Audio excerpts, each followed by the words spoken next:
Dah masuk ah.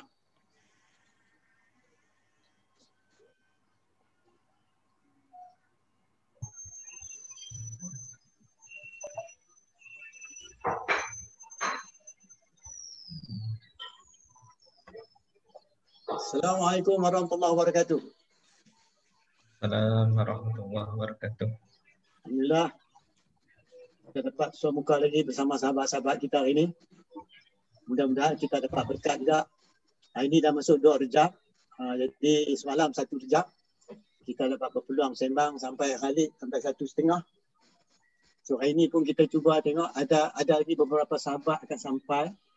Kalau mereka punya line clear, insyaAllah lah. Kita harap line clear ini. Sebab saya dapat feedback peserta kita daripada faham tak boleh masuk. Kalau line tak berapa jelas. InsyaAllah kita harap sebelum clear line Ustaz boleh dengar suara dengan jelas Ustaz? Okey. Alhamdulillah.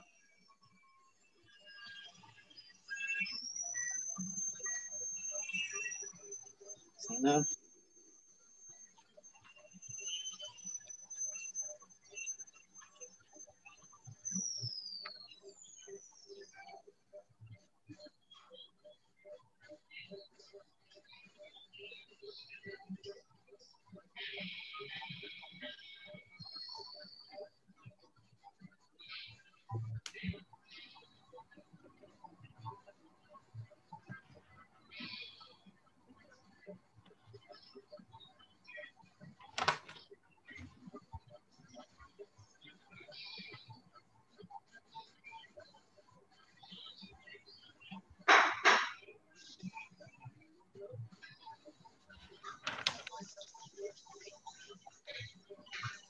Bismillahirrahmanirrahim.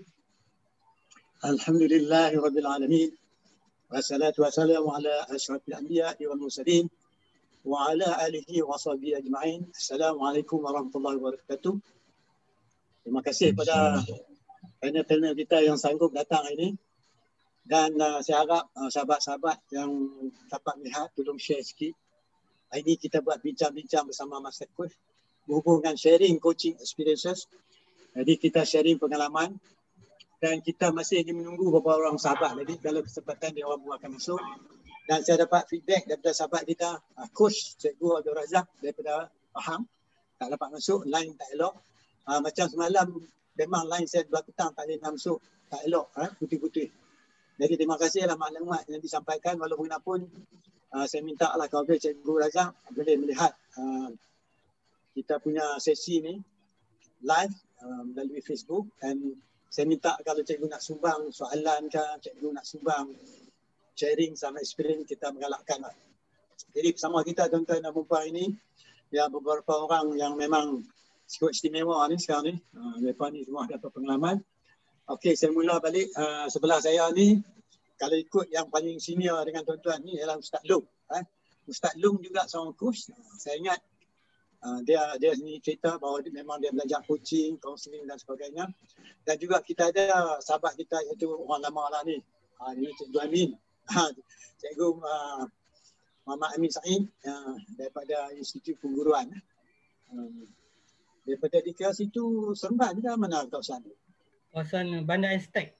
Estek lah. Tapi dia kawasan Seremban lah dia kira. Seremban.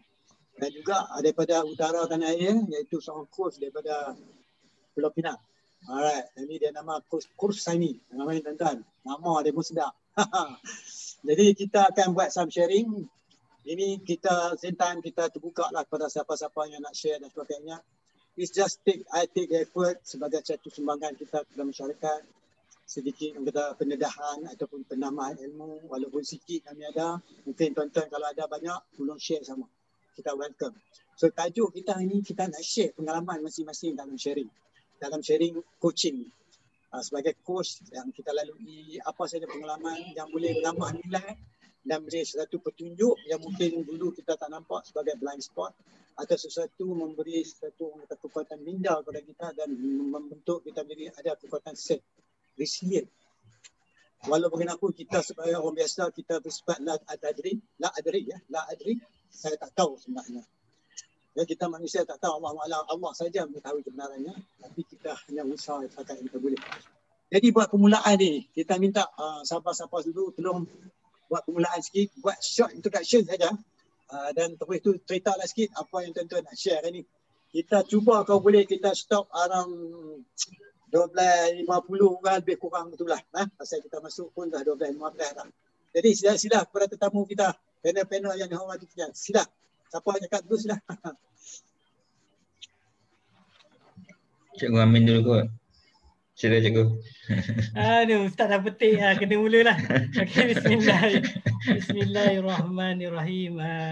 Pada para penonton yang dikasihi sekalian, pertama terima kasih kepada Master Coach Dr. Shakir, pada sahabat-sahabat yang berada dalam panel pagi ini dan juga tuan-tuan perempuan yang menonton. Pagi ini sebenarnya kami ada kelas lanjutan khususnya bagi memahami sesuatu yang sebenarnya simple aja. Topik dia pagi ini iaitu listening skill, kemahiran mendengar. Jadi dia maklum bahawa semua orang mendengar, dengar lagu, dengar dengar orang bercakap, dengar orang memberi arahan, atau dengar, maksudnya apa saja yang melibat komunikasi akan terlibat isu mendengar. Jadi pada pagi ini kami belajar bagaimana mendengar dengan aktif. Dipanggil active listening. Jadi apa skill yang perlu ada supaya kita jadi pendengar yang betul-betul mendengar. Jadi kadang-kadang ada orang mendengar tapi bila ditanya semula apa yang kita dengar tadi, jadi tak dapat apa dia punya isu utama atau main point utama. Jadi yang kami belajar pada pagi ini tentang dengar bukan setakat dengar, silent, digest dan boleh berfikir balik. Kalau kita lihat di segi active listening, perkara pertama yang kami belajar tentang quieting the mind. Lepas tu kami belajar tentang listening without judgment. Bagaimana kita mendengar tanpa kita menilai ataupun tanpa kita memberi pandangan kita tentang apa yang kita dengar tu. Itu yang penting. Kemudian dalam kita nak mendengar tu barangkali ada perbincangan, ada perbualan, dan sebagai coach selain daripada mendengar dengan aktif tadi, active listening tadi, juga kena pandai memberi soalan yang power. Jadi nak beri soalan yang power tadi kena ada kena tahu karakteristik of power question supaya soalan-soalan yang kita berikan mampu membantu coach kita. Kalau sebagai seorang coach, mungkin kalau seorang ketua mampu meredakan keresahan pegawai orang bawahan contohnya. Mungkin kalau seorang kaunselor mungkin dapat membantu dia punya klien yang datang berjumpa dengan dia. Jadi bagaimana memberi soalan yang baik itu juga satu perkara yang sangat penting lah yang saya nampak dalam sesi membuat coaching. Dan terakhir kami pada pagi ini bercerita tentang konsep active listening dari segi level-level yang penting atau stage dalam kita nak memahami sama ada klien kita bercakap dari segi social development ataupun dari segi kognitif development skill. Maksudnya cara bagaimana mereka mengeluarkan suara mereka lah. Jadi saya percaya active listening ni satu yang saya rasa perlu dan sangat penting dipelajari oleh semua mereka yang nak bergelar coach. Saya rasa tu buat permulaan, Dr. Shakir. Alhamdulillah, terima kasih. Satu pencerahan yang terbaik. Memang betul. Ini sahabat kita mendapat satu ilmu yang unthinkable, tak disangka-sangka. Lagi mungkin Cik Kosani boleh share. Saya mengalukan dan kita punya coach orang lagi iaitu Puan Zarita. Puan Zarita Kasim daripada ITHIM, right? Fellow. Saya ingat harap seperti kita tahu, kita sentiasa menunggu kehadiran beliau yang susah nak dapat masa ni. Jadi kita harap sangat-sangatlah kalau suti kiranya Puan Zarita boleh join sekarang ni, cantik. Jadi kita pun baru bermula. Sebab Cikgu Razak tak boleh masuk, line dia tak pilot. Alright. Jadi kita sila yang seterusnya. Kita punya kurs daripada Utara Tanah Air, daripada Pulau Pinang. Kurs Saini, tuan-tuan dan puan. Dr. Kurs Saini. Sila. Okay, terima kasih kepada Master Coach Dr. Syakir, ahli panel, Ustaz Long dan Cikgu Amin lah. Saya macam Cikgu Amin sebut lah, kami berdua ini masuk kelas untuk 2 minggu berturut-turut lah. Jadi saya macam nak cakap dalam kelas tadi kami diberikan tugasan untuk baca satu perenggan 13 ayat dan cuba mengenal pasti apakah yang apa poin dalam tu. Jadi dalam sesi latihan tu dalam lebih kurang beberapa jam, jadi kita dapat tahu as a coach itself banyak benda yang skill listening yang perlu, macam mana cakap, dia kena tajamkan lagi. Kita mendengar sebenarnya bukan tak dengar, tapi kita mendengar tapi tak cukup mendengar. So jadi dia mendengar tu sampai level kita boleh mengenal siapa yang kita sedang bercakap dengan dia tu. So jadi di dalam training tu apabila dilatih dan kita dicungkil dan kita akan nampak okey. Jadi skill tu memang mahal lah. Memang kalau baca buku pun saya rasa bukan senang nak dapat lah skill tu. Jadi ia membuka mata saya pada pagi ni yang selama ni kita dengar tapi tak cukup mendengar macam tu. So, jadi apa yang saya dapat pagi ni adalah tentang bagaimana kita mendengar dengan cara yang betul, dengan belajar, dengan kita tingkatkan skill listening. Macam tadi disebut oleh Cikgu Amin, active listening kita dan dalam tu juga yang menariknya, dalam mendengar kita ada context and content dengan structure. Lepas tu kita kena buat quieting kita kena diam, dengar, hayati. Jadi ada teknik-teknik lain lah yang as a coach memang benda ni perlu macam pisau lah gunakan untuk nak bantu klien ataupun coaching. So jadi saya rasa kepada yang coach di luar sana yang tengah menjalankan coaching apa semua, memang bagus sangat kalau dapat tahu ilmu ni lah. Jadi saya rasa itu saja sebagai pembukaan. Jadi saya serah balik pada Master Coach. Alhamdulillah. Kita dah dengar 3 orang peserta kita, tuan-tuan dan puan-puan. Kalau boleh harap kita minta lah siapa saja tolong sharekan apa yang kita bincang ni. Sebab ramai kita punya saya ni. Cik Samsul, Eja Gambar. Terima kasih Cik Samsul dah masuk. Puan Zarita pun ada. Sekarang ni kita jemput Ustaz Long. Ada sesuatu yang mungkin Ustaz Long boleh share dengan kita semua. Mudah-mudahan dapat memberi faedah kepada sahabat kita. Nanti sekejap. Saya dapati Cik Z. Selamat datang Z. Lama tak jumpa Z Sa'ad. Dan Puan Nurhana Imran dan juga Cikgu Razak pun ada. Dan Puan Tina pun ada. Sila share lah. Harap kalau kita tamat, orang lain boleh ingat lagi. Sebab ini bukan senang nak dapat kurs-kurs yang berpengalaman dalam ni. Sila Ustaz, kita minta pandangan Ustaz pula. Bismillahirrahmanirrahim. Assalamualaikum warahmatullahi wabarakatuh. Master Coach kita, Ibu Amin, Samsul, Dr. Fursani, Puan Zarita kita, Alhamdulillah. Berbalik kepada apa yang kita nak bincang tentang pengalaman pandangan kita tentang coaching ni, tuan-tuan ya. Daripada pemerhatian saya lah, observation saya, perkara pertama lah dalam kita mengendalikan coaching ni dan apa sajalah yang kita gunakan sebagai tools untuk kita bantu orang lain ni. Sebenarnya pertama sekali kita kena jelas tentang siapa kita sebenarnya. Sebab siapa kita akan membuatkan apa yang akan kita lakukanlah dalam bentuk tindakan, dalam bentuk respon. Kita mendengar tadi kan betul, tetapi macam mana kita beradaptasi adalah balik-balik kepada siapa kita. Jadi kalau kita letakkan diri kita hanya sebatas seorang mungkin macam mana pelajarnya boleh cemerlang dalam kehidupan dia sebagai pelajar.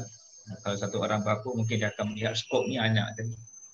Tetapi sebenarnya yang ultimate dalam kehidupan kita ni sebenarnya, siapa kita ni, kita kena balik semula kepahaman tentang who we are, siapa kita ni as a Muslim. Kita sedar kita ni orang Islam. Tapi sebenarnya what is our primary duty as a Muslim? Ini yang kadang kita terlepas pandang ni, kita tak mampu nak kaitkan apa yang kita buat. Tuan-tuan, kalau kita lihat sebagai seorang Islam, apa kata Allah Quran? A'udzubillahi minasyaitonir rajim. Wa man ahsanu qawlan mimman da'a ila Allah wa 'amila shalihan wa qala innani minal muslimin. So untuk boleh kita declare innani minal muslimin, sesungguhnya aku ini adalah seorang Islam, maka di sana ada dua benda yang sangat penting kita kena lihat. Pertama, wa man ahsanu qawlan mimman da'a ila Allah. Jadi perkara pertama adalah kita perlu lihat bahawa tugas kita seorang Islam ni adalah untuk sambung kerisauan Nabi SAW. Apakah kerisauan Nabi? Nabi, kita lihat Rasul terakhir risau bagaimana umat ini boleh mengenal Allah, boleh tunduk dan sujud kepada Allah, boleh berusaha mempersiapkan diri untuk kembali bertemu dengan Allah dan akhirnya boleh masuk syurga, bertemu dengan Allah. Jadi maknanya itu adalah merupakan teras pasak utama sebenarnya. So apa saja yang kita lakukan, kita nak buat kepada Allah sebenarnya. Apa yang ada ni hanyalah alat. Counselling adalah alat, coaching adalah alat, training adalah alat. Apa yang mendukacitakan kita kadang-kadang terlepas pandang antara alat dengan matlamat. Kadang-kadang yang jadi matlamat itu adalah benda tu, maknanya yang sepatutnya jadi alat jadi matlamat. Dan apatah lagi lebih malang bila kita letakkan diri kita sebagai matlamat, supaya kita popular, supaya orang suka kita, supaya orang nampak kita hebat, lagilah tuan-tuan, memang maknanya dia akan tak sampai kepada maksud. So kita perlu lihat sebagai Muslim, apa sih kita buat itu hanyalah alat untuk membawa diri kita dan orang yang kita bantu tadi kepada Allah sebenarnya, kepada Allah. Itu asas. Kemudian wa'amila shalihan, dan beramal dengan amal salih. Ini kita faham, maknanya apa saja kita buat dalam kerangka ibadah. Kita mengajar, kita bekerja, ini kita faham. Tetapi perkara pertama tadi, maknanya apa yang kita buat bukan sebagai ibadah, tetapi adalah atas maksud dakwah, atas maksud how to attract their heart toward Allah. Ini yang kita lihat digerakkan oleh seluruh Rasul, daripada Nabi Adam sampai Nabi Muhammad, Rasul terakhir. Dan sekarang Nabi dah tak ada, Rasul dah tak ada dah. Maka kita lah sebenarnya perlu lihat apa sahaja wadah, apa sahaja tools, apa sahaja mekanisme kita boleh manfaatkan atas maksud untuk bawa manusia kepada Allah. Demikian tuan-tuan untuk sementara. Alhamdulillah, terima kasih Ustaz. Very komprehensif yang disampaikan oleh Ustaz, very universal, very syumul. Jadi kita silakanlah, kita ada lagi dua orang tetamu, iaitu Cik Samsul dan Puan Zarita. Jadi kita minta kiranya insyaAllah mudah-mudahan line Puan Zarita, Coach Zarita kita ni clear dan cerah. Kita minta Puan Zarita bagi sikit pencerahan, some sharing from your side. Sila Coach Zarita. Terima kasih Doktor. Assalamualaikum warahmatullahi wabarakatuh. Okey ke? Sebab line memang biasanya saya jarang buka video lah Doktor, sebab dia macam berat sikit kan. Dan alhamdulillah pagi ni anak-anak pun tak ada kelas, so line sedikit ringan dan saya cubalah, insyaAllah kita harapkan lancar. Terima kasih Dr. Syakir, Ustaz Long, apa khabar? Alhamdulillah lama tak jumpa. Dan juga Coach Mak Amin dan juga Haji Kusani, Coach Samsul. Alhamdulillah pagi ni direzekikanlah dapat kita bersama Doktor. Lama jugalah kita tak dapat persiaran bersama. Basically tajuk listening, kalau dah join kelas dengan Dr. Syakir ni, listening is the fundamental lah. Tapi based on apa yang coach-coach lain dah share, saya kira memang ini merupakan satu pengalaman yang dan ilmu lah yang suka juga kita nak dapat di tempat lain. Sebab in developmental coaching, apa yang penting in listening is kita listen to understand rather than listen to answer. Sebab kalau rata-rata dalam komunikasi kita belajar pun kita listen hanya sekadar struktur perkataan, kita pun belajar structure kan, tapi melalui verbal ataupun vocal. Kalau komunikasi dia ada 3 kan, verbal, vocal dan juga lagi satu apa Doktor? Estetik. Satu lagi volume. Dia 3V tu. So dalam interdevelopmental ni dia synergizekan semualah. Dia dah packagekan. It's not just we listen through the ears, but also kita listen dengan mata, dan juga basically dalam Islam it's how we practice to use all kita punya panca indera lah Doktor. Itu yang dapat saya apa orang kata dapat saya gali lah sepanjang pengalaman bersama Dr. Shakir. Sebab biasanya bila kita bercakap tentang mendengar, kita fokus pada telinga saja, tapi mendengar dengan lebih dalam dia bukan sekadar di telinga. Dia menggunakan pakai seluruh panca indera dan juga senses yang dikurniakan oleh Allah SWT lah. Saya sangat setuju dengan Ustaz Long tadi. It's beyond the physical listening. Sebab bila kita mendengar dengan mata tu, kita kena tengok dia punya emosi, kita tengok dia punya body posture, gesture, facial expression dan sebagainya. So dia lagi in depth lah. Dan yang paling susah untuk kita praktis, tapi kena praktis lah ialah untuk kita mendengar, untuk memahami tu. Sebab kita dah biasa culture kita ialah dengar dan kita nak bagi respon dan kita nak bagi feedback based on our own experiences. So that's the most challenging part lah. Sebab kita nak dengar untuk faham apa yang cuba disampaikan oleh coachee rather than kita faham mengikut fahaman kita sendiri.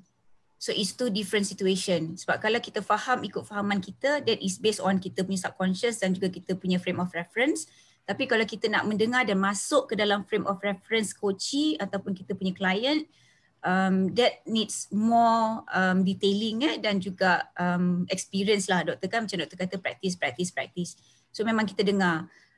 Tapi macam pengalaman saya sendiri, bagaimana saya pakai dan mengaplikasikan pengalaman sepanjang di radio lah doktor. Saya kata kat situ pun saya banyak belajar. Bila setiap kali kita interview tetamu yang hadir di radio tu, termasuklah Ustaz Long tapi saya tak pernah live lah interview dengan Ustaz Long. InsyaAllah di lain-lain siaran. Bila kita interview tetamu tu, somehow kalau di antara kita dengan tetamu, kita rasa benda yang penting kita nak tahu. Tapi dalam radio City Concept, kita nak kena matchkan juga dengan apa yang pendengar suka dengar dan juga apa yang bermanfaat yang ada pada diri tetamu yang boleh kita share dengan pendengar. So dia ada banyak area kat situ dan kita memang kena dengar. Bila coaching, lagilah kita belajar lagi detail. Kita dengar apa yang baik untuk kita bagi reflection kepada coachee tu. Sebab kadang-kadang bila kita bercakap, macam saya bercakap ni pun, lepas ni bila kita tengok balik live kita, kita kata oh kita ada cakap macam tu Sebab kita pun tak ingat kan. Sebab kadang-kadang kita, saya lah pernah dapat satu panggilan juga daripada pendengar, dia kata boleh tak dapat ada hadis ataupun ada dalil yang ada DJ kongsikan. Saya kata oh saya ada share. Saya kata saya pun tak perasan saya ada cakap benda tu.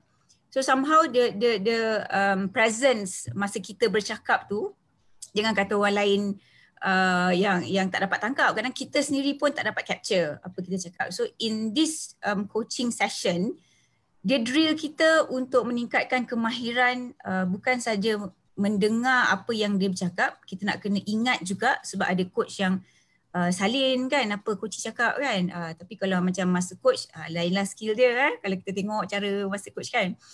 Kadang-kadang ada orang kena salin, ada orang dia kena record, lepas tu dia tengok balik. So that's how to improve the listening skill. Tapi kalau impromptu, nak kena dengar, nak kena ingat dan nak kena analyse and understand. Dan bila kita faham mengikut struktur ataupun frame of reference coachee, kita kena bagi dia reflect balik based on apa yang dia dah sampaikan tu, dan tak ada judgemental daripada kita lah, tak ada judgement daripada kita, dan it's not based on our understanding.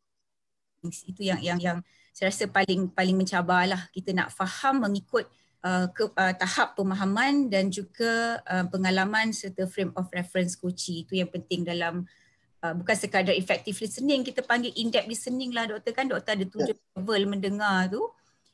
So kat situlah saya rasa very valuable lah. InsyaAllah, terima kasih banyak doktor, insyaAllah. Alhamdulillah.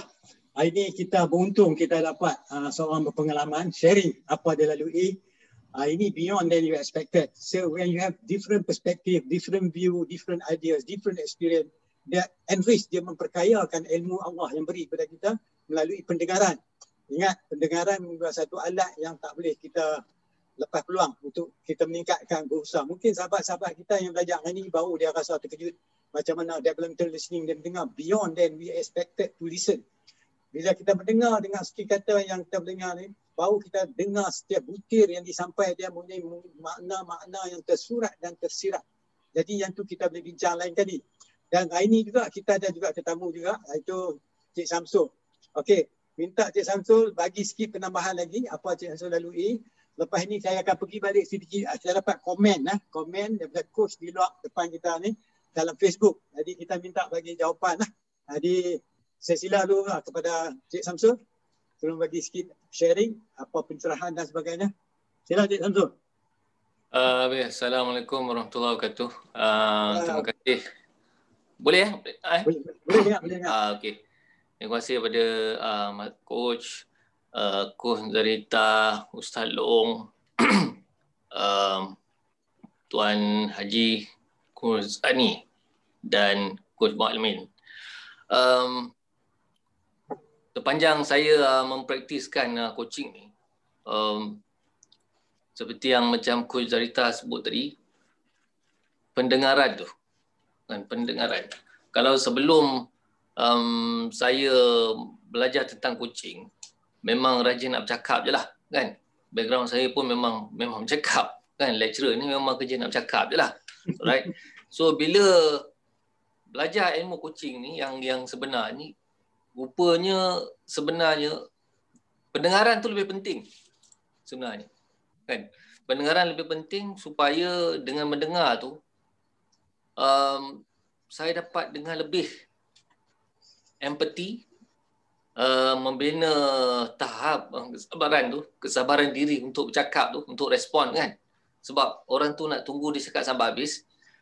Dan ketahanan, kesabaran menahan diri untuk mengingati secara paksa apa yang diucapkan oleh klien tu. Kan?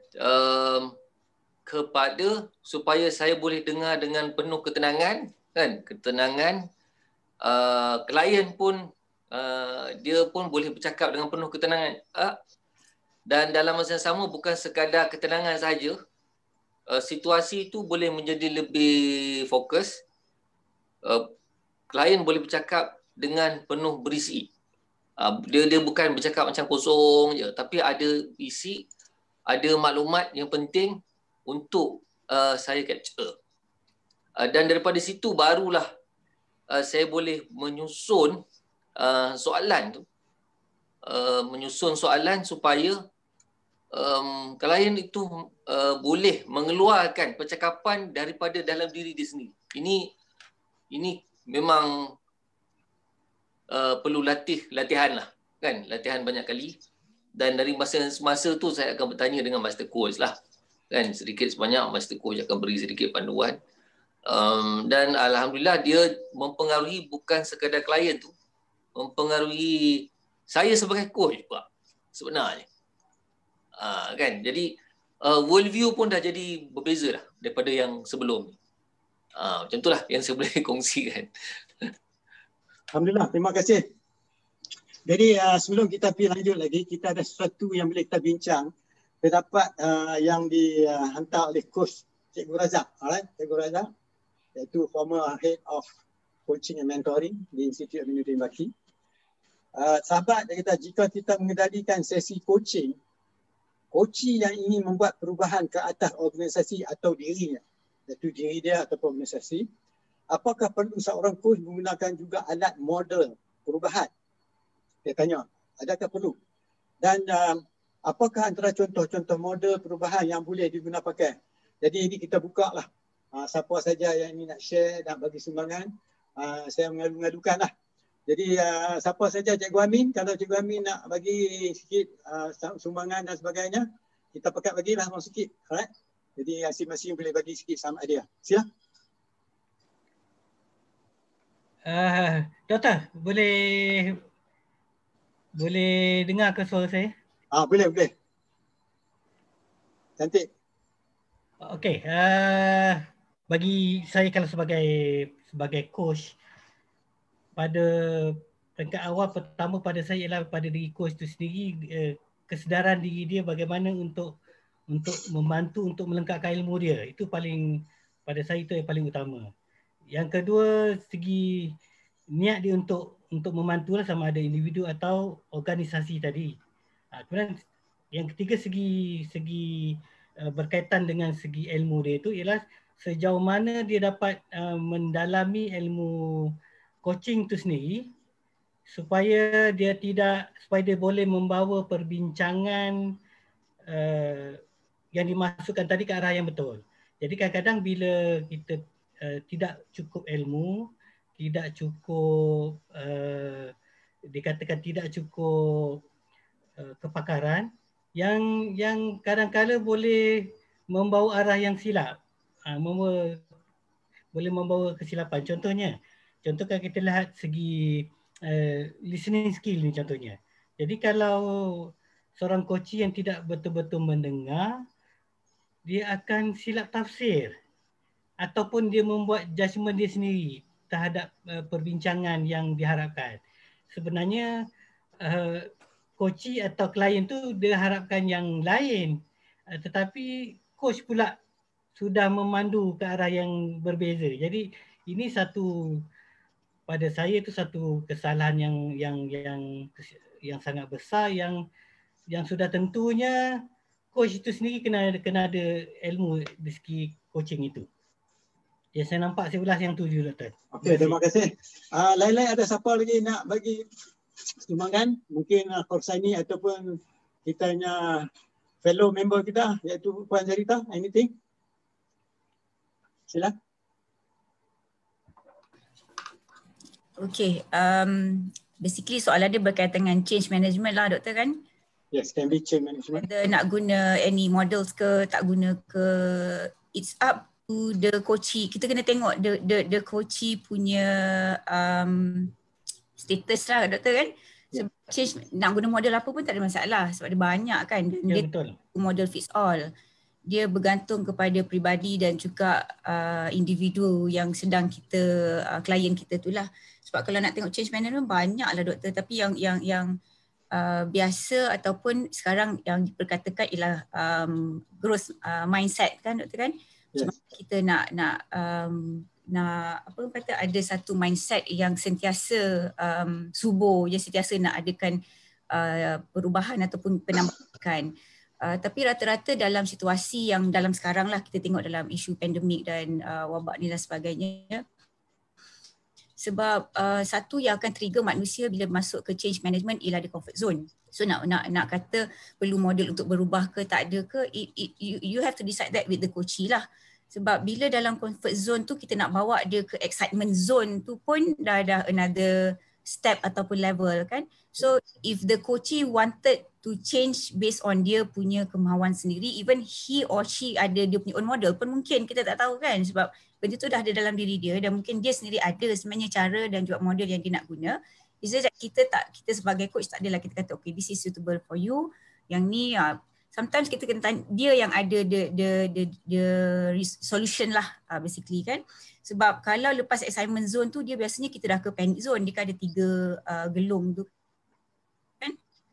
Jadinya somehow bila nak berubah tu biasanya kalau berubah secara terpaksa, dia daripada panic pergi ke excitement baru dia pergi ke comfort yang dia suka nak buat kan. Dia perubahan yang mana? Sebab kalau dia start dengan comfort ke excitement ke panic tu, dia akan jadi sedikit macam dia negative change sikit lah kan, sebab kita yang nak drag dia ke perubahan tu. Tapi kalau dia daripada panik dia ke excitement dan dia kepada dia punya comfort zone tu, saya rasa itu akan membawa kepada positivity dalam perubahan dia lah. Sebab dia every level tu berubah, cakap perubahan tu memang senang lah kan, tapi perubahan yang bagaimana? Sebab bercakap tentang coaching pun, perubahan dari A ke B pun is a development kan. Ada orang dapat pergi sekolah di musim COVID ni pun dah satu kejayaan, itu satu perubahan. Ada orang dah boleh create, macam cikgu-cikgu dah boleh create satu video pun dah rasa wow, that is my biggest achievement kan. So dia besar dan bukan one size fits all lah bagi saya macam tu. So tools tak ada masalah macam Ustaz ataupun Ustaz Long mention tadi, dia hanya sebagai perantara kita, tapi basically yang mengemudinya ialah memang coach tu sendiri. So basically sebagai coach, that is what we need to kenal pasti, dan kita kena ada the skills to know when you need to kata tak ada kita nak bagi leading question ke apa, but somehow the intention tu dah ada kat dalam diri coach tu, then you go along that way lah. So yang kita kata dancing lah sebagainya, flow the wave apa semua tu doktor kan. So dari saya lah insyaAllah, Allahu'alam. Alhamdulillah. Alhamdulillah. Sebelum saya akan jemput tak lagi antara Ustaz Long ataupun Samsul, saya ingin maklumkan kepada sahabat-sahabat kita di luar ni, saya ucapkan terima kasih yang dapat join. Kalau boleh minta share, dan saya ingin maklumkan tolong subscribe Aimia Facebook, Aimia YouTube. Kita sekarang ni semua masuk dalam YouTube supaya dia tak hilang. Kalau Facebook dia hilang, lama-lama dia hilang, saya nak cari balik tak jumpa. You can like, subscribe dan komen. I welcome for those comment. Because walaupun saya cakap dalam bahasa Melayu, saya dapati saya punya ni dilihat oleh bangsa asing di luar negara. Sebab saya melihat mereka tukar daripada subtitle kepada bahasa Inggeris. Jadi menurut kata apa kita bincang ni menarik minat kepada dia orang. Saya tu daripada Thailand, Bangkok, daripada Australia, even daripada Oman, ada a few other countries yang dilihat oleh bangsa asing di luar negara. Sebab mereka tukar. Siapa pakai handphone tolong silent. Dia bang balik. Jadi seterusnya saya minta lah siapa ajak Ustaz Long ataupun Ustaz Long lah. Sila Ustaz, jadi sumbangan sikit, nanti kita akan bagi Samsul pula. Baik, terima kasih Doktor. Tuan-tuan dan puan-puan, pertama sebelum saya pergi pada soalan tadi kan, saya tertarik tentang listening skill. Sebab tu kalau kita lihat asas dalam kita jadi orang yang taat ni, sami'na wa ata'na. Sami'na wa ata'na maknanya elemen dengar ni. Dengar dan juga kemudian taat. Bukan tulis baru taat kan, bukan pandang baru taat, tak. Maknanya pertama dengar. Jadi elemen dengar ni sangat penting. Sebab itu kita lihat besok antara nikmat yang pertama lah yang akan berlaku dalam syurga adalah nikmat telinga. Mendengar suara-suara dalam syurga. Itu satu nikmat yang sangat besar. Mendengar bagaimana Allah sendiri baca surah Ar-Rahman, Nabi kita baca surah Muhammad, macam mana mendengar bunyi-bunyian dalam syurga, air, sungai yang mengalir, dia daun yang itu nikmat yang Allah akan beri pada telinga. Jadi sebenarnya memang penting untuk kita utilize lah perkara ni. Tetapi macam saya cakap pada awal tadi, bagaimana cara kita mendengar tu, dia balik kepada kita punya concern lah. So kalau satu orang yang tidak ada, yang tak jelas kan, dia nak bawa ke mana sebenarnya coaching ni, dia maknanya dia kena jelas. Sebab tu saya lihat kita sebagai orang Islam ni, kita punya asas cukup jelas. Kita nak bawa dia ke syurga sebenarnya. So macam mana apa yang dia cakap tu sebenarnya kita akan bawa dia ke, bukan kita drive dia, tetapi kita akhirnya kita pandu dia. Contoh satu orang sahabat jumpa Nabi kan, ya Rasulullah saya nak berzina. So Nabi kita lihat dekat situ dia gunakan the power of question. Sebab Nabi tanya kan, bagaimana kalau anak perempuan kamu dizinahi? Bagaimana kalau ibumu dizinahi oleh orang? Bagaimana adik perempuan kamu? Maknanya Nabi tak bagi satu tu kan, apa yang patut tak, tapi Nabi bagi the power of question based on apa yang Nabi dengar tadi. Sebab dia jelas, Nabi nak bawa ke mana orang ni, sahabat. So sebab tu kita sebagai coach kena maknanya pertama memang kita kena develop kita punya, tetapi kita nak bawa dia ke mana akhirnya kena ada kekuatan dari kita ni. Sebab kita adalah dai sebenarnya. No matter apa yang kita bawa sebagai coach ke, counselor ke, sebagai ibu, sebagai ayah, guru, trainer, itu penting sangat. Sebab kalau tidak nanti kita tuan-tuan, sebab kalau kita barat ni dia punya konsep totally dia serahkan kepada klien, kepada coaching. Dia yang buat decision. Sama ada baik, buruk, betul, salah, itu nombor dua. Yang penting apa yang dia seronok, apa yang dia suka, apa yang boleh riliskan diri dia daripada tension, stress. walaupun benda itu mungkin bertolak belakang dengan nilai-nilai agama. Jadi kita tidak begitu kan, maknanya memang kita beri dia ruang dan peluang untuk buat pilihan, tetapi sebagai coach yang ada jiwa agama, sebagai da'i ni, maknanya kita kena lihat bagaimana kita nak akhirnya pilihan-pilihan yang dibuat itu adalah pilihan yang selari dengan apa yang Allah hendak, apa yang Rasul hendak. Pilihan yang akhirnya bawa dia ke syurga. Sebalik pada soalan tadi, kita lihat saya suka bila ingat balik apa yang coach Syakir selalu tegaskan dalam coaching ni kan, maknanya kita tak perlu jadi profesional, satu orang profesional dalam bidang tertentu untuk jadi coach bidang tertentu kan. Kita tak perlu jadi satu orang doktor untuk coach doktor kan, tak perlu. Tetapi yang penting macam mana kita nak bawa, sebab semuanya ada pada dia. So bercakap tentang perubahan pada diri, pada organisasi, sebenarnya tak semestinya kita mesti ada degree dalam bidang change management, tak kan? So dengan ilmu coaching tu sebenarnya kita guide dia sebenarnya. Apa yang dia nak buat, perubahan apa yang dia nak sebenarnya. So untuk mendapatkan apa yang dia nak, so apakah perkara-perkara yang dia patut buat? Kalau dia rasa dia perlu belajar something new, so apakah ilmunya? Apakah tahapnya? Mungkin certification saja, mungkin bidang diploma eksekutif saja bidang itu. Maknanya bukan kita, dia kan, coach itu apa yang dia patut buat. So maknanya bila tanya pada skill-skill atau ilmu dan tool perubahan, maknanya dia balik kepada coach itu. Apa yang dia nak, apa yang dia minat. So mungkin kita boleh guide kalau dia minta pada kita. So kalau dia tak ada, mungkin kita boleh tanya orang ketiga untuk bantu. Tapi yang jelas, sebagai seorang Muslim, apa saja perubahan itu akhirnya kita nak bawa dia kepada Allah, nak bawa dia kepada taat. Tuan-tuan, itu saja untuk sementara, Doktor. Terima kasih. Okey, terima kasih Ustaz. Ya, sila Cik Samsul. Sila, terima kasih banyak semua.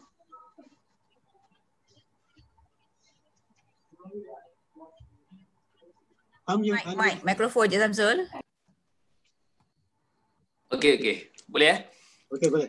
Okey, based on experience, bila klien jumpa kan, so dia kata nak pembangunan diri, kemudian pembangunan syarikat dia. Jadi first kali saya akan bertanya lah, bila disebut pembangunan diri itu apa yang dia masukkan. Jadi dia akan bercakap lah, contohnya dia akan cakap pembangunan diri dari segi kerohanian, keagamaan, untuk memberi, nilai memberi kepada masyarakat untuk mendatangkan kepuasan pada diri. Kan? Kemudian saya akan tanya bila disebut pembangunan syarikat tu apa yang dia masukkan. Okey, dan dia explain lah pembangunan dari segi meninggikan jualan, staff, makin cekap dan sebagainya lah. Kemudian saya akan minta bagaimana dia melihat hubung kait antara pembangunan diri dengan pembangunan syarikat itu. Macam mana dia melihat hubung kait itu? Adakah ia secara bersaingan? Ataupun ianya sebenarnya memang sama? Kalau sama tu macam mana, dari sudut mana kan? Kemudian setelah dapat tu dia punya penjelasan daripada klien tu, saya akan bertanya soalan-soalan yang seterusnya lah kan, tentang memperjelaskan apa yang dia katakan dari segi konteksnya kan, dari segi prosesnya sehingga ke ujung. Tapi apa yang saya nak sharekan juga dekat sini, based on apa yang saya buat lah di organisasi saya sebelum ni, tentang perubahan tu, change management tu kan. So basically change management ni dia berlaku bottom up, tapi saya punya experience ialah biasa change management biasa top down daripada bawah kan, atas and then bawah. Dan apa yang saya buat ialah bottom up. So coaching tu sendiri ataupun klien tu lihat di mana dia punya kedudukan dalam strata, dalam organisasi tu, di manakah position dia. Kalau dia sebagai seorang middle managers, sudah tentu lainlah dia punya cara dia kan. Kalau dia sebagai seorang staff yang biasa operational level dan tactical, sudah tentu dia memerlukan buy-in daripada dia punya superior, top management dan sebagainya. Dan sekiranya dia adalah usahawan, pemilik syarikat itu, sudah tentu lain dia punya senario dia, dan dia akan dapat jawapan yang berbeza. So daripada situ yang akan dapat dia punya dia punya tindakan yang akan dilakukan seterusnya lah. Itulah. Okay, alhamdulillah. Tajuk ni memang very interesting.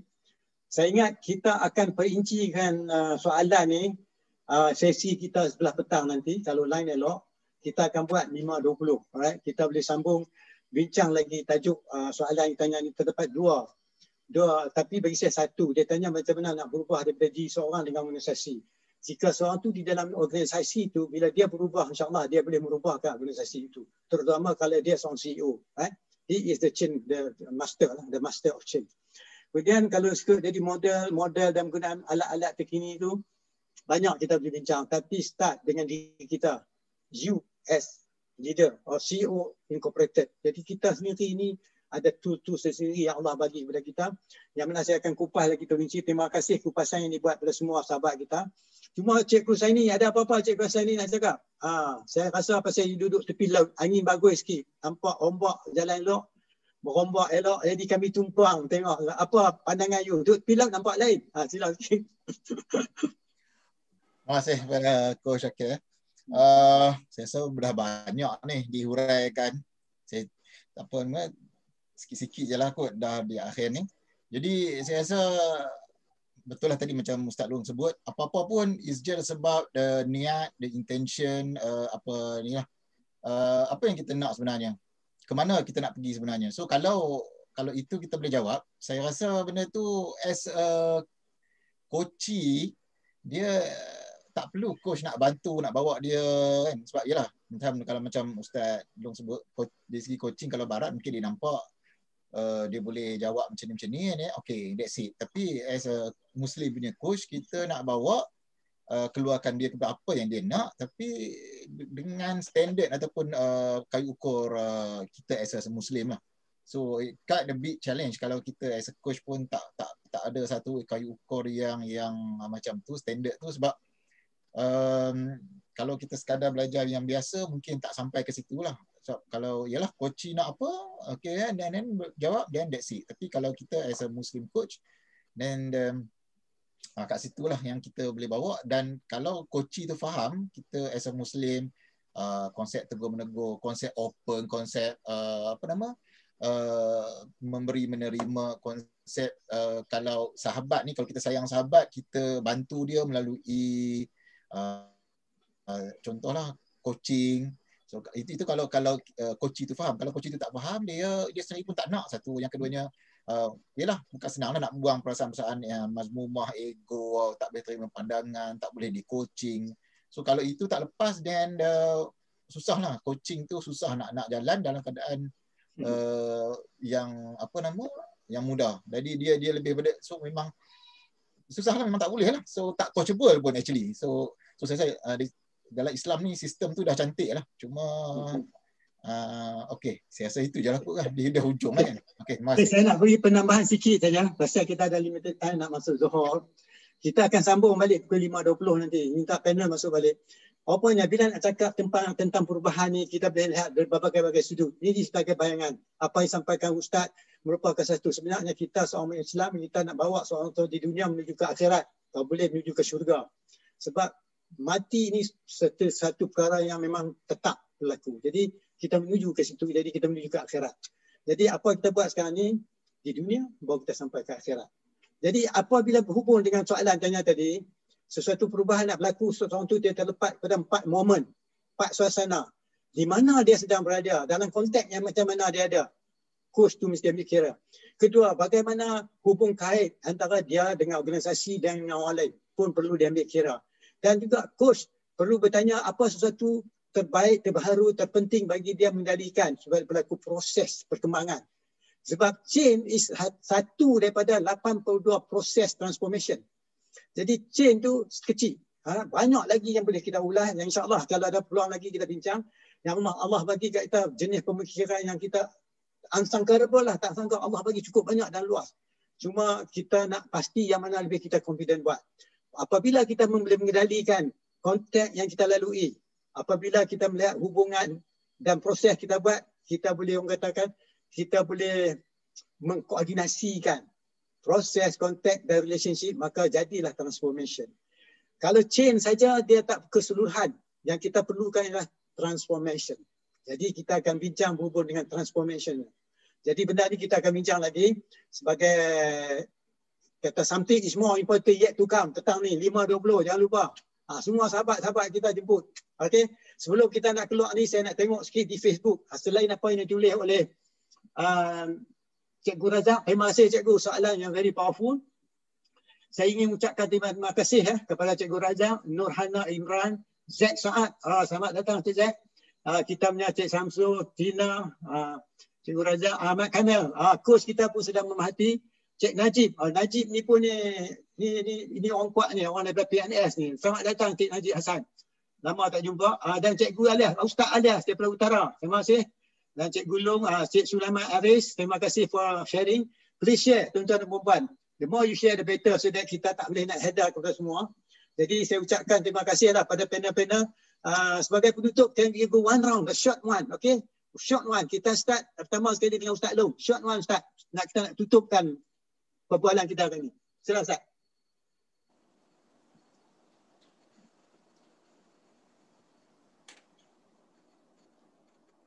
Amir. Terima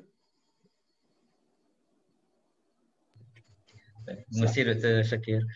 Baik, saya baru ni tuan-tuan, saya ingat tahun lepas kot, saya ada ikut satu program Counseling Imam Al-Ghazali, yang dikendalikan oleh yang berbahagia Datuk Dr. Tajuddin Ninggang. Dan bila saya ikut, sebenarnya apa yang dia cuba share, buat dia, kalau dekat Malaysia ni dia adalah merupakan tokoh konselor yang dirujuk kan, yang dia one of yang duduk dalam board konselor Malaysia. So apa yang saya lihat selama ni dalam counselling, kita lihat dia sama juga asasnya, iaitu konselor tidak boleh buat decision. Yang buat decision adalah klien. Juga dengan coach kan, maknanya. Tapi bila Tajuddin share counselling Ghazali, sebenarnya yang dia cuba kedepankan adalah counselling Islam. Dan dalam Islam ni maknanya dia bawa satu kefahaman barulah. Maknanya bukan macam barat tadi. Maknanya kita mesti lihat sebenarnya sebagai seorang muslim, kita kena lihat secara big picture-nya kan. Ke mana kita nak bawa akhir orang klien kita. So kita kena jelas sebab apa yang betul yang salah tu dah clear dah. Yang baik buruk dah clear dah dalam Quran, dalam hadis kan. So bila kita mendengar, maknanya kita perlu melihat elemen ini. Supaya kita tak kadang-kadang saya lihat kita terlalu blindly kita bawa apa yang daripada barat tu, tapi kita perlu mengislamisasikan dia. Bukan mana kita nak buang semua, tidak, tapi kita kena ambil mana yang baik dan kita kena saring mana yang agak kontradik dengan Islam, kita kena tapis. Jadi itu sangat penting. Saya rasa. Terima kasih. Assalamualaikum. Terima kasih. Puan Zarita, Coach, silakan Puan. Closing sikit. Okay, terima kasih Doktor. Last round ni dari saya sikit je lah. Coaching ni pun basically memang kita akan bercakap tentang perubahan kan. Tapi satu yang kita biasa dengar jugalah, orang berjaya memaksa diri untuk berubah, orang gagal merubah apabila terpaksa kan. So kalau dia datang coaching tu pun sebenarnya dia memang dah nak ada dah sebenarnya rasa nak buat perubahan pada diri dia kan. Dan kalau kita sebagai umat Islam pun Ustaz kan, kita selalu diperingatkan kan dengan kan hari ini lebih baik daripada hari semalam, hari esok lebih baik pada hari ini kan. So sebenarnya sebagai umat Islam ni hari-hari memang kena ada perubahan yang positif dan memang kita akan sentiasa upgrade. Sebab alanglah kalau setiap hari kita adalah sama, sebab banyak sebenarnya Salafus Salih punya peringatan-peringatan yang dah disampaikan pada kita yang sebenarnya kita tahu tapi kita mungkin terlepas pandang dan kita tak ambil pot lah dengan izin lah. Sebab bagi saya nak bercakap pasal perubahan tu, pasal penambahbaikan, development dan sebagainya, hari-hari sebenarnya kita dah diperingatkan sebab memang setiap hari tu mesti ada perubahan pada diri kita yang membawa ke arah kebaikan lah. Sebab kalau kita cakap pasal positive thinking, dia boleh pergi ke positif yang yang negatif pun boleh kan.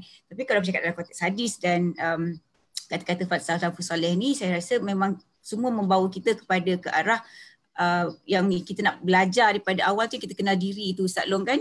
Pada awal saya ingat lagi modul Ustaz Long yang pernah dikongsikan juga bagaimana daripada kita nak dari rahim ke alam barzakh perjalanan tu kan.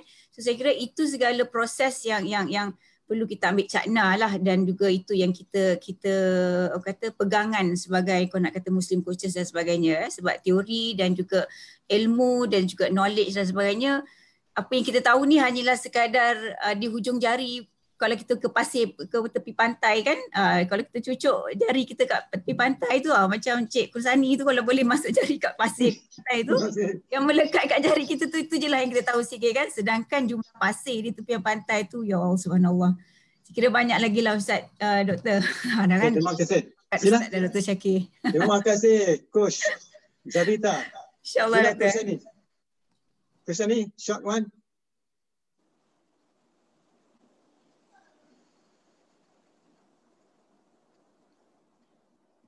Unmute. Tak dengar. Unmute please. Oh, sorry. Okay. Tadi apabila dah sebut pasir, saya pun selama saya buat ni tak tengok pasir je. Saya pun baru nak tengok lah dah sebut kan. Okay, jadi betul lah apa yang ni. Sebagai Muslim, kalau kita tahu semakin banyak yang kita tahu, semakin banyak kita belajar, semakin dekat dengan Allah lah.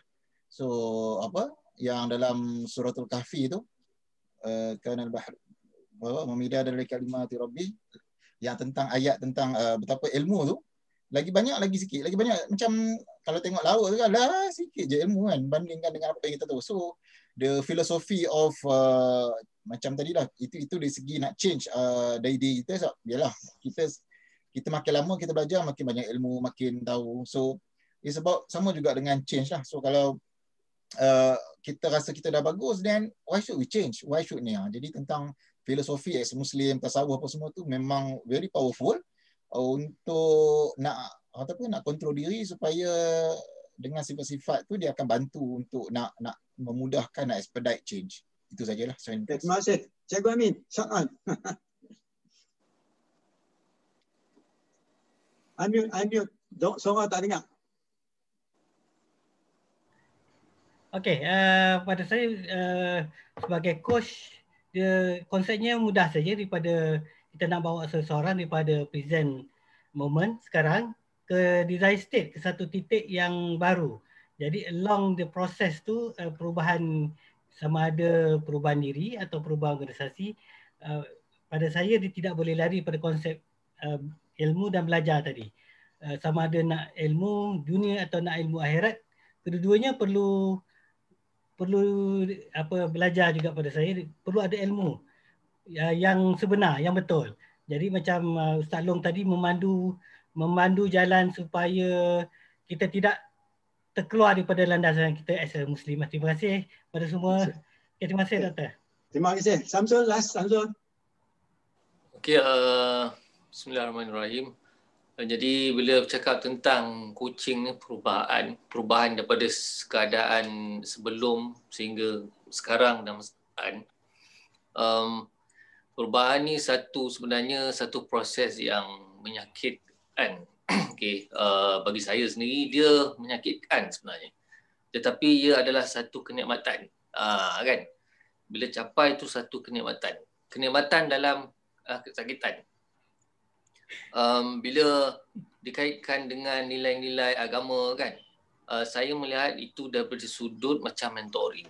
So apa yang saya praktik ialah di dalam sesi coaching itu, disebabkan fokus coaching ni biasanya tak lari daripada pembangunan diri dengan career ataupun bisnes.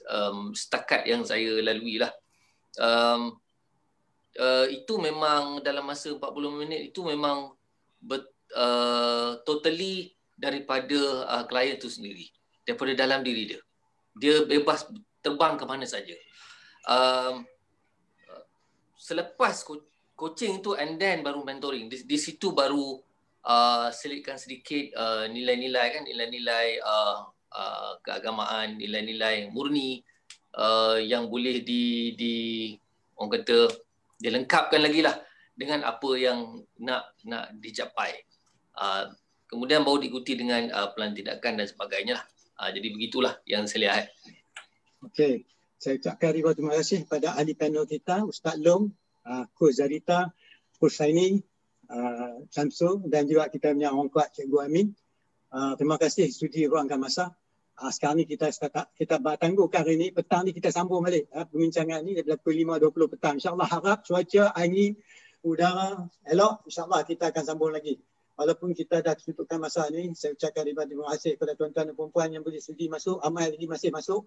Saya kata you can see the recording. Alright. harap tengok recording supaya boleh memahami apa kita bincang. Ada setengah dia pun masuk melihat kita terang, dia tak ikut perkembangan sebelum ni, maka dia pun tertanya-tanya. Jangan lupa, you can follow up in my YouTube. Okay? Okey, setakat ini tuan-tuan Puan, silap cakap, laju cakap, pelan cakap, itu kelemahan kami. Yang kebenaran semua daripada Allah SWT. Jadi saya ucapkan ribuan terima kasih tuan-tuan Puan. Kita jumpa lagi tuan-tuan. Bila ada masa petang ni, jangan lupa. Kita jumpa lagi. Assalamualaikum warahmatullahi wabarakatuh.